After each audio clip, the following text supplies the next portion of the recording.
Oi, meu nome é Gabriela, eu sou jornalista formada pela URGS, tenho um pouco mais de 2 anos de experiência em veículo de comunicação. Meu último trabalho foi como produtora de um jornal de rede nacional e eu saí recentemente porque eu estou me encaminhando para fazer um mestrado na Universidade de Pompeu Fabra, na Espanha, em estudos internacionais em mídia, poder e diferença. Lá tem uma disciplina de estudos críticos do animal na mídia que tem tudo a ver com a minha monografia e com esse vídeo também. Já é a segunda vez que eu faço essa apresentação, dessa vez uma versão um pouco mais curta, e quero agradecer ao Rogério mais uma vez pelo convite e por me permitir disseminar esse assunto e trazer a discussão para fora da academia, o que é muito importante. Então, eu vou falar sobre a representação do animal humano no jornalismo, usando alguns exemplos do meu trabalho e também trazendo algumas teorias gerais. E surge uma questão essencial: por que o jornalismo precisa considerar as outras espécies? E a resposta para essa pergunta serve para qualquer outra área do conhecimento.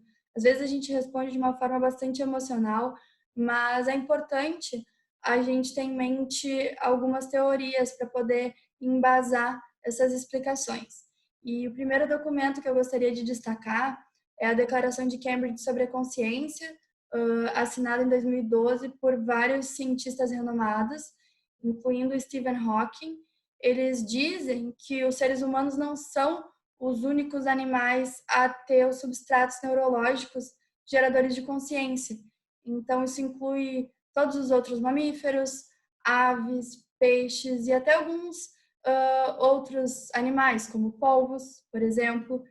E com isso, eles dizem que os animais não humanos entendem o ambiente no qual eles estão inseridos.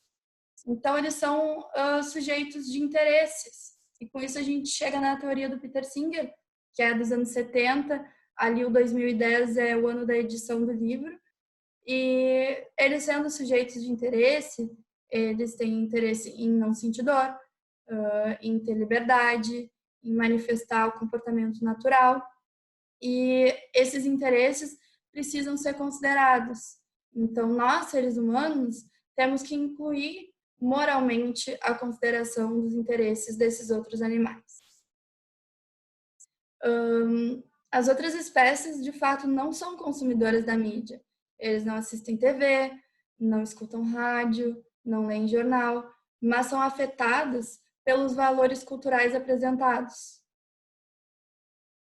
E eu vou dar uma pincelada nos princípios do jornalismo.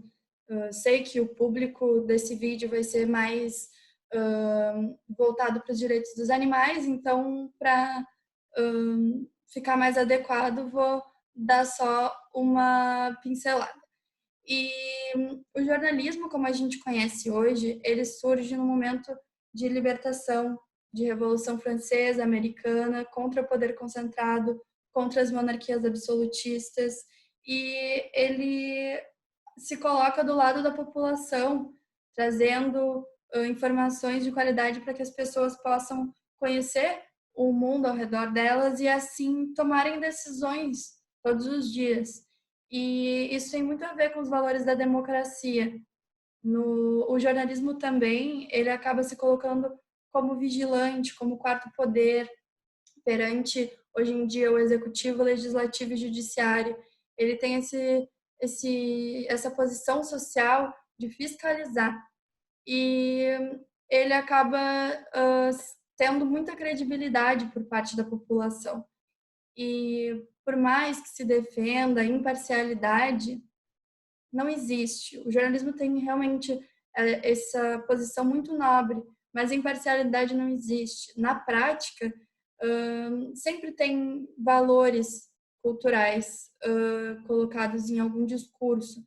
Então, tudo que for apresentado em uma matéria vai ser um recorte da realidade. Nunca é possível mostrar a verdade completa.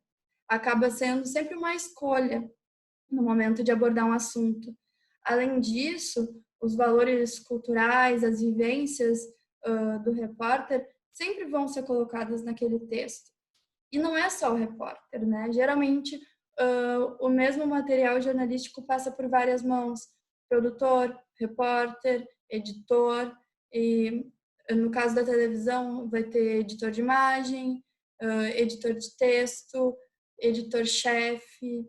Então, são muitas pessoas tratando o mesmo conteúdo. E também o jornalismo tem uma linha editorial. Toda empresa escolhe abordar o assunto de acordo com seus interesses. E as empresas também têm anunciantes com interesses e muitas vezes as empresas acabam agindo de acordo com os interesses dos seus anunciantes, porque o jornalismo é uma mercadoria e é um produto. Mas, com tudo isso, não quer dizer que o jornalismo seja manipulador e que influencie as pessoas negativamente sempre. Porque a população não é passiva, não é só receptora de informação. A gente pode ser crítico, a gente pode pensar sobre todo o conteúdo que a gente lê, assiste, escuta. Então, a linguagem é uma ferramenta, né, de apresentar essas construções sociais. E o jornalismo faz parte da sociedade. Então, ao mesmo tempo que ele reproduz o que já é vigente, ele reforça também. E nesse sentido de construções sociais, entra a nossa relação com os animais não humanos. E aí eu trago 3 teorias que eu acho que resumem bem essas questões que são reforçadas e reproduzidas pelo jornalismo. Uma delas é o especismo, que é um termo do Heidegger, mas o Singer acabou tornando mais conhecido, né, nos anos 70, que é um preconceito de espécie baseado em características moralmente irrelevantes, análogo ao sexismo e ao racismo, justifica algumas explorações. O carnismo, da Melanie Joy, que acaba fazendo com que o hábito de comer carne não pareça uma opção, parece algo normal, natural, necessário, quando na verdade é uma escolha. Assim como ser vegetariano é uma escolha, comer carne também é uma escolha. Só que a gente é socializado desde pequenos com esse hábito entranhado na nossa existência. Então a gente acaba levando como se fosse uma coisa obrigatória, dada, e não como se fosse uma opção diária comer carne. E também tem a questão de que os animais são vistos como produtos, como propriedade.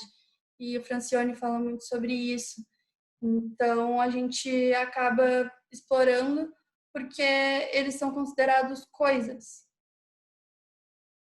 E sobre essa questão da animalidade, né? Nós somos todos animais, eu sou animal, quem está assistindo esse vídeo também. E eu resolvi ver como o dicionário Michaelis online definia a palavra animal. E a única definição com a qual os seres humanos podem querer se identificar é a biológica, que é um ser vivo, multicelular, dotado de movimento, de crescimento limitado, com capacidade de responder a estímulos. Todas as outras falam de aspectos negativos ou afastam o animal da civilidade, que é algo muito oposto ao ser humano.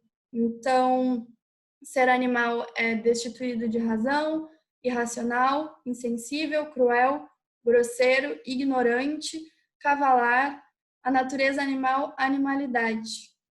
E aí a gente consegue ver o quanto a gente se afasta dessa palavra. E nós somos os criadores das palavras e dos significados. Então, a gente atribui a animalidade apenas aos outros. Nós somos seres humanos. E até o ser humano, a humanidade, é tratada com uma nobreza muito maior do que a animalidade. Inclusive, a gente às vezes usa outras palavras, como xingamento, por exemplo, vaca, porco, burro. Todos têm conotação negativa. E então a gente chega na representação social, né? O que é isso? É a produção de sentido que se materializa em códigos, né? Na linguagem que são esses códigos. E ela é sempre dotada de valores culturais, E quando há relações de poder na sociedade, essas representações acabam sendo estereotipadas. O ser representado é caracterizado com características gerais e reducionistas, diminuídas e distorcidas. Então, há uma fragmentação identitária. O que é criado para representar o ser começa a parecer que é o natural, que é o que ele é de verdade, sendo que se omite muitos contextos do ser representado. E também tem essa dicotomia entre nós e eles. No momento em que a gente atribui uma característica ao outro, a gente se isenta e se separa de ser igual a esse outro. E com isso sustenta explorações. Eu trouxe 2 exemplos aqui, um de ser humano e um de ser não humano, para a gente exemplificar. Uma é o arquétipo da mãe, que surgiu nos anos 1800, ali no século XIX, continuou existindo pelo século XX, com bastante presença, que é de uma afro-americana escravizada, que é representada no formato de uma mulher submissa, que é leal, que gosta de servir, quando na verdade é uma mulher escravizada, que sofre e que não é tratada na sua complexidade. E esse mesmo processo de representação é presente no frango da Sadia, né? Nessa publicidade e em várias outras da mesma empresa. A gente percebe que o frango está ali, submisso, feliz de poder servir ao ser humano, de dar a carne dele mesmo, ou enfim, de algum outro ser da mesma espécie, e com isso se sustentam as explorações, racismo, especismo.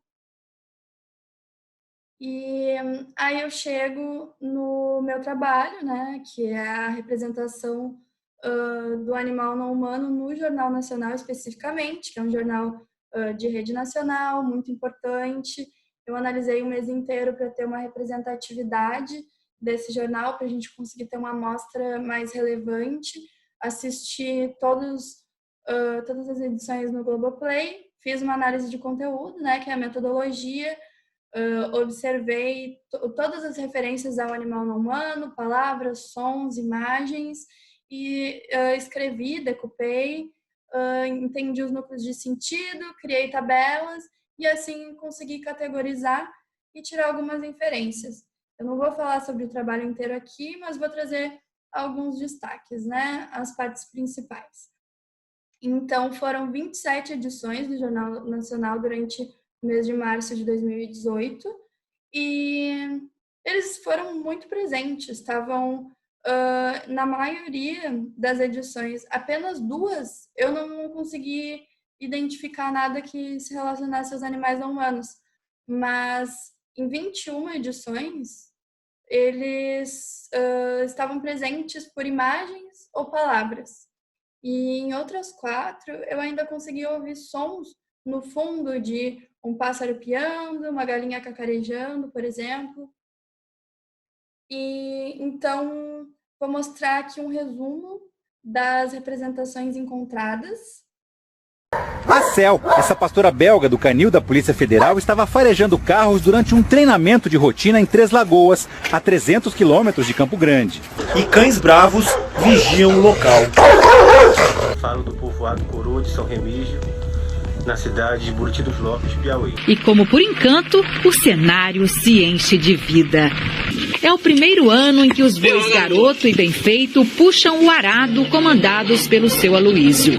E o Brasil que eu quero para o futuro é um Brasil onde o produtor rural seja menos massacrado, seja mais valorizado, mais incentivado, porque todos os dias você quer ter isso aqui, ó, na sua mesa. E ainda tem a questão do produtor rural, né? Teve a voz do produtor rural ali logo no começo do vídeo, foi um depoimento importante. Se a gente lembrar que recentemente o PIB brasileiro foi alavancado exatamente pelo campo, pelo agronegócio. Todo mundo botando a sua voz aqui na tela da Globo, né, Renan? Quem compra e quem vende já pode notar que a economia esquentou. A agricultura, a pecuária, mas também a gente está muito preocupado com a questão humana, né? Tem muitas localidades que não estão tendo mais água para tomar. Os poucos animais criados para alimentação estão ameaçados e as famílias não têm acesso à água limpa. E todos os peões aqui em Rio Negro, no Pantanal de Mato Grosso do Sul. Nós queremos um país que respeite as mulheres. E pela primeira vez, um macaco com febre amarela foi encontrado morto no Parque Nacional do Itatiaia, no sul do estado. Os macacos não transmitem a doença, mas são um alerta da presença do vírus na região. Na bagagem levou um pouco de Brasil. A gente tem que pagar, mas nós somos ser humano, né? Na situação que a gente está vivendo, nenhum animal não merece. Mais de 150 morreram. Ainda não se sabe se estavam doentes ou se houve algum erro de navegação. Então, foram 29 formas diferentes de representação do animal não humano durante um mês de Jornal Nacional, com 74 aparições em matérias, contabilizando um tipo de animal por matéria. Por exemplo, se 5 cães aparecessem durante a mesma matéria, eles eram contados apenas uma vez. E eu também tentei entender se as aparições eram intencionais ou acidentais e fiz essa análise a partir do enquadramento da câmera e também sobre o assunto das matérias, tentando entender se tinha a ver ou não com o ser mostrado.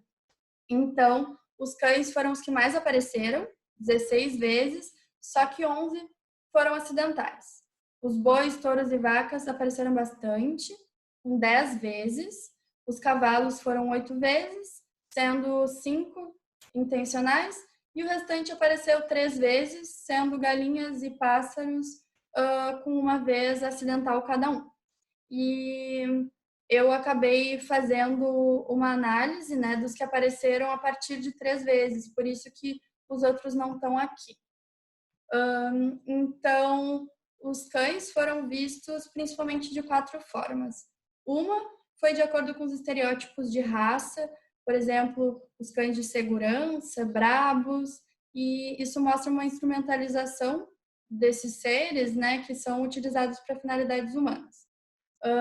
Também pela grande identificação, né, pela proximidade desses cães na nossa vida, na vida humana, a gente acaba se identificando muito com as imagens deles em momentos de apuros, de adversidades.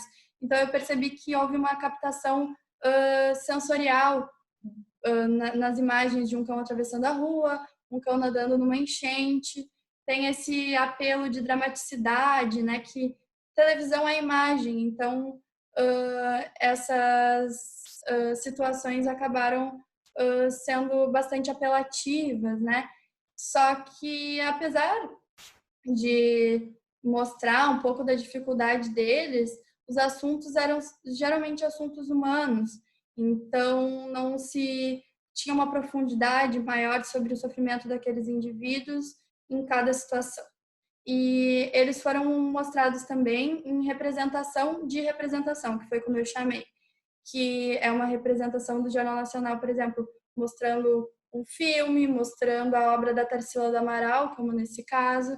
Então, os cães estavam ali presentes e próximos e fazem parte do imaginário humano, né, da nossa sociedade e dos artistas. Então, eles também apareceram, daí, na maioria das vezes, ao fundo dos seres humanos, e isso a gente vê essa proximidade, né, que eu estava falando, quanto existe um especismo seletivo. Alguns animais são tratados como família e outros são tratados como produto, né? Alguns a gente inclui na nossa consideração moral e outros não. E nesse caso dos que não são incluídos, a gente percebe o caso dos bois, touros e vacas, né? Que tem essa representação dicotômica, ao mesmo tempo que eles são mostrados como belos, mostrando a beleza do campo, tem essa romantização, eles também são apresentados em formas de exploração. E tem uma exaltação bem grande assim do produtor rural, principalmente nesse quadro Brasil que eu quero, é muito mostrado as necessidades, a valorização do produtor rural, e não existe a perspectiva dos bois, que são seres complexos, estão sofrendo nessas condições. E o PIB é muito mais valorizado do que o sofrimento. Nesses casos, a economia está em primeiro lugar. E aí a gente percebe, né, que isso tem muito a ver também com a linha editorial do jornal, que o próprio apresentador e editor-chefe, William Bonner, fala que o agro é tech, agro é pop, agro é tudo. E isso propriamente não é jornalismo, né? É um slogan.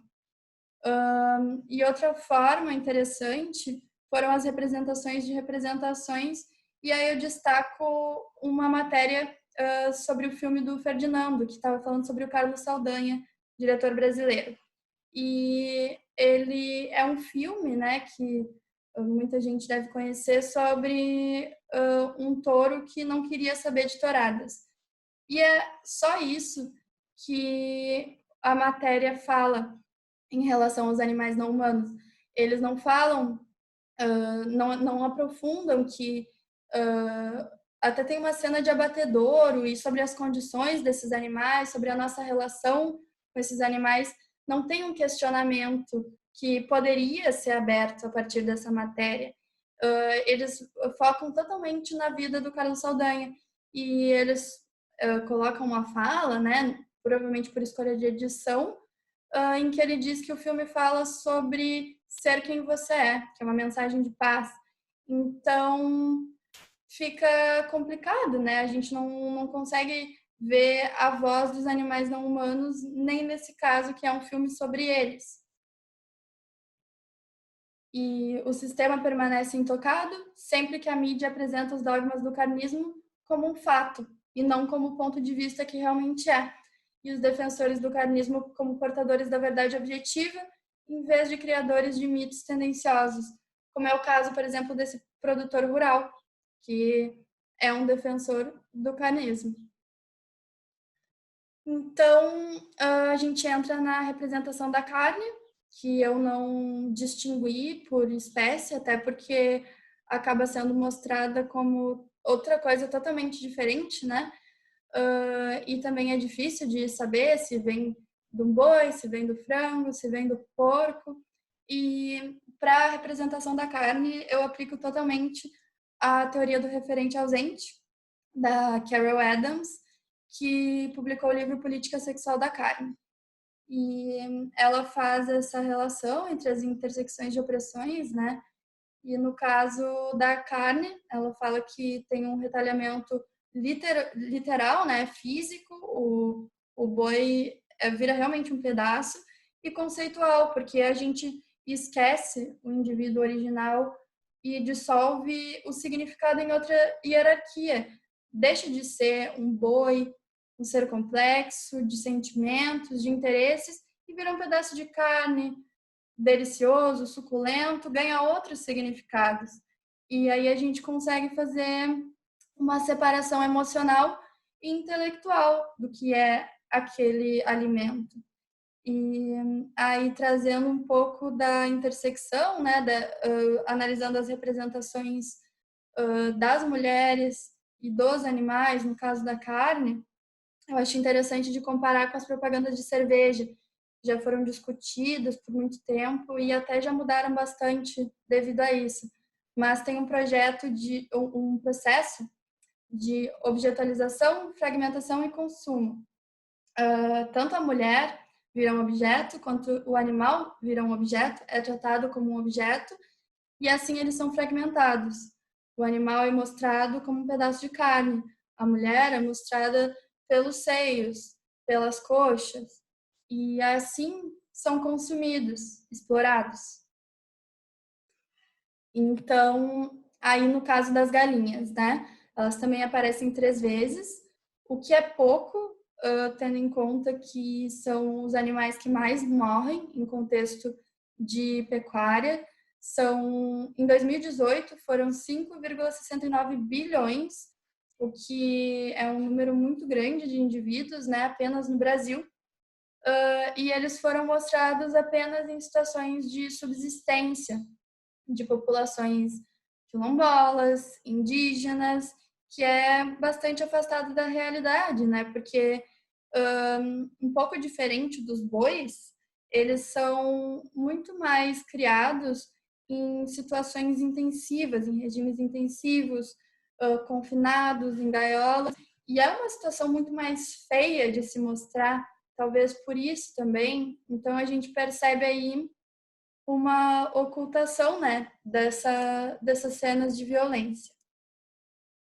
Os cavalos apareceram 8 vezes, né, em contextos de hierarquia, muito a ver com o símbolo da estátua equestre, o ser humano superior montado no alto e o cavalo inferior abaixo, né, que mostra muito esse pensamento de dominação. E os macacos, ratos e pássaros apareceram 3 vezes, né?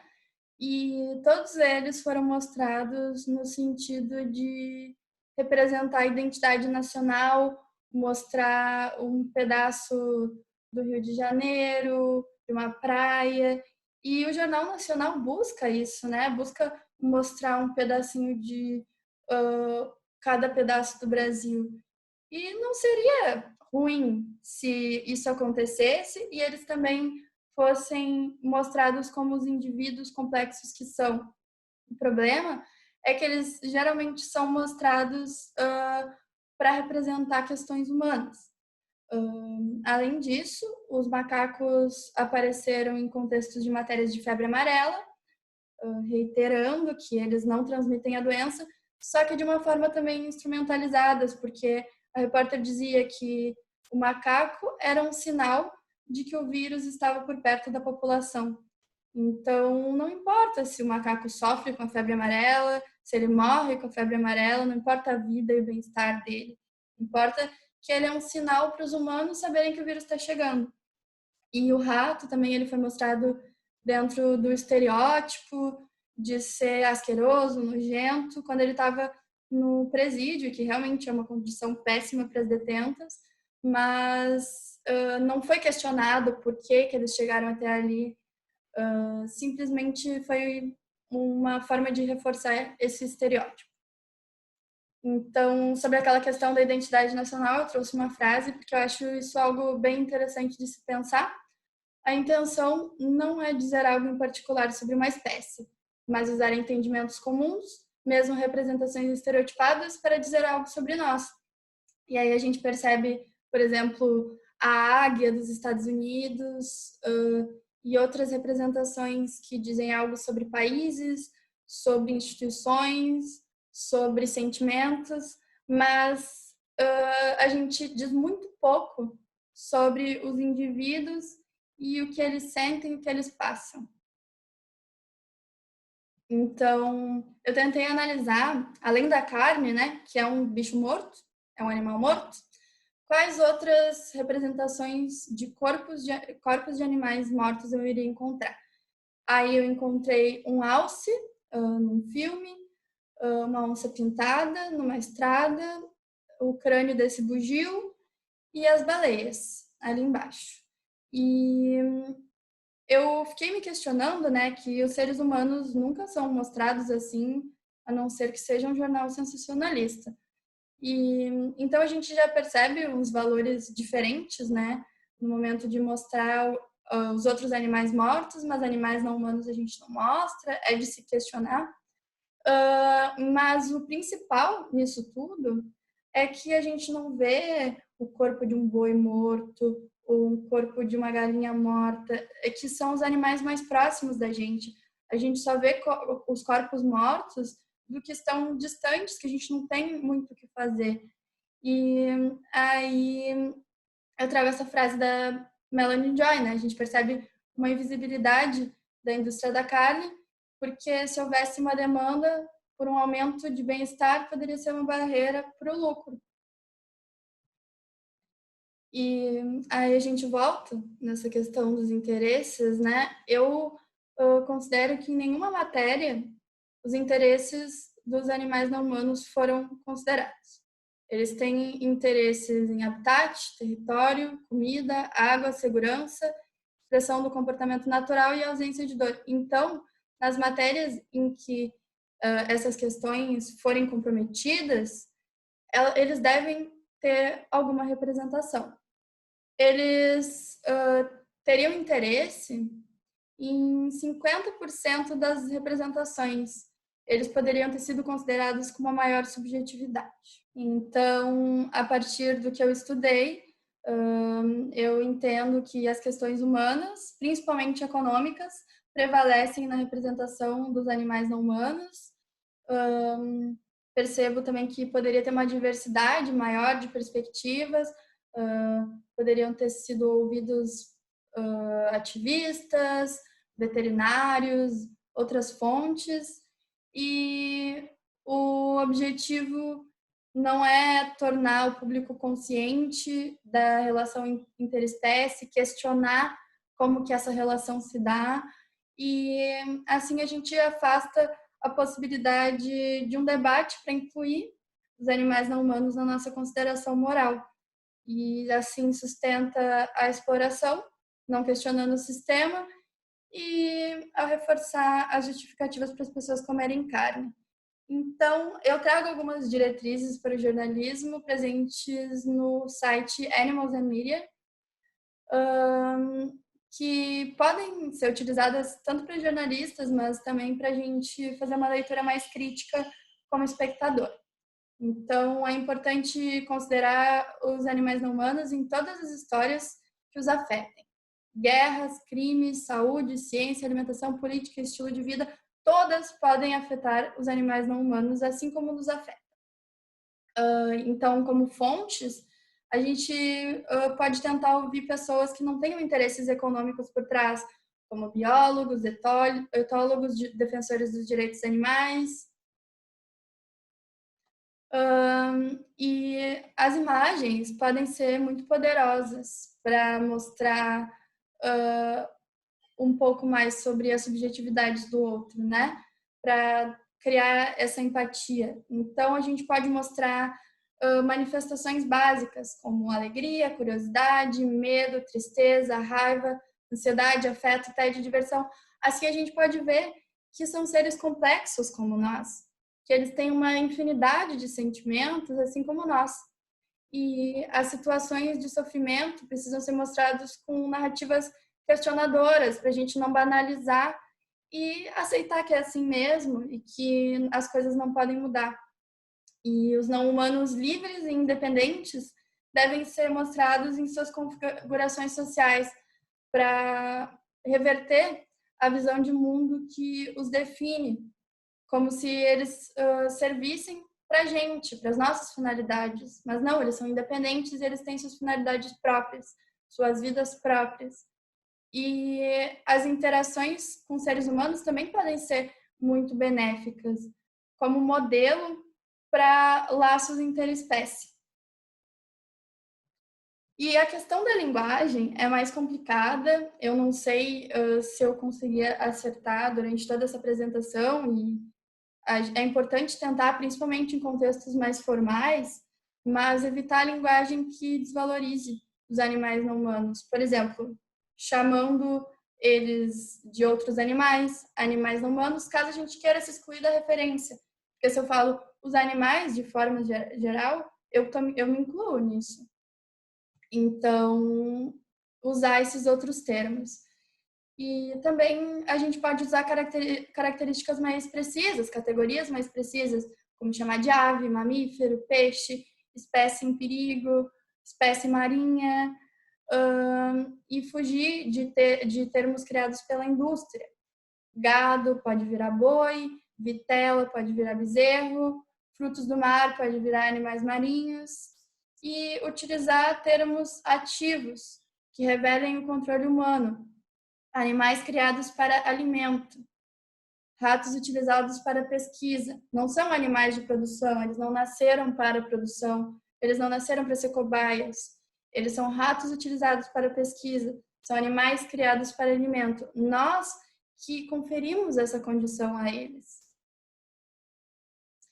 Então, o cenário não é muito animador, né, para quem é defensor dos direitos dos animais, para quem é vegano, mas é importante a gente entender o funcionamento das representações para poder consumir mídia de forma questionadora e também transmitir isso para os outros, para que os outros possam questionar também. E assim a gente vai poder exigir da mídia e também exercer uma representação mais justa quando for publicar nas nossas redes sociais ou nas outras plataformas de comunicação. E assim a gente pode também espalhar conhecimento por meios alternativos, jornais alternativos, redes sociais e aproveitar brechas para pautar a mídia tradicional. Então, quero agradecer pela atenção e eu vou pedir para o Rogério deixar o link da minha monografia aqui na descrição do vídeo. Assim, se alguém quiser buscar as referências ou ler com mais detalhamento, pode buscar por lá.